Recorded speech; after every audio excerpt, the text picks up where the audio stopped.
The other guy I think is the first person I discovered that you investigated is Brian Rose of London Real. Can you talk about his story?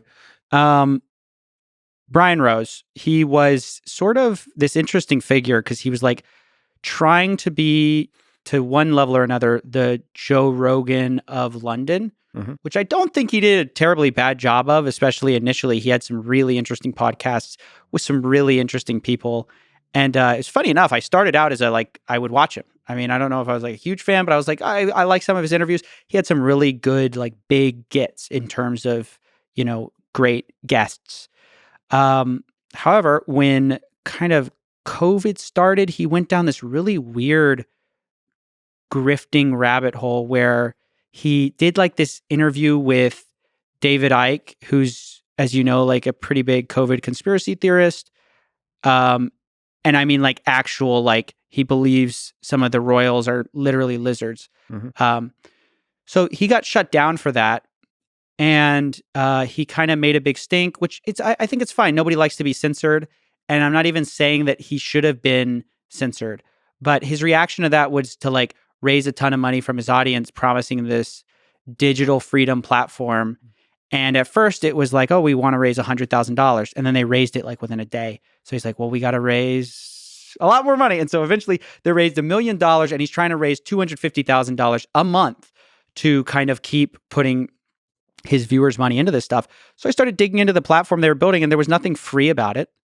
They had censorship guidelines, and there was nothing about a platform at all. There was no underlying infrastructure. He just got some white label live streaming thing. So I criticized him for that. It was just this ridiculous thing. All the donators expected one thing. They thought Brian Rose was going to take on Google and Facebook and like bring free speech back for everybody. And of course he didn't. And then it kind of got worse because he started taking a lot of heat for that. And he really pivoted hard into like the DeFi grift. So he started selling this course about DeFi mastery. And this is a guy who knows nothing about crypto, or very little at the least.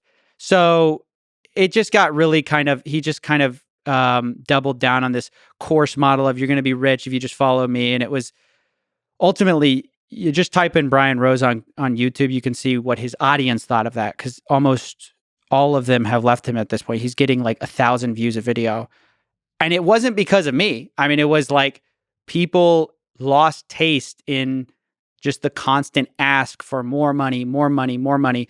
At some point, people get sick of it. And it's like everyone has an understanding that like no one works for free. But when it starts to be ego driven and driven around money, everything's about money, it drives people away. Well, you're a part of that, sort of helping people. It's nice to have a voice. Yeah, I certainly spoke out. I mean, it wasn't like I was quiet. I was very loud about it at the time. But I mean in the sense that if you look at someone like Andrew Tate, I've made a video about him, even though he's been banned off all the platforms, he gets more views than Brian Rose.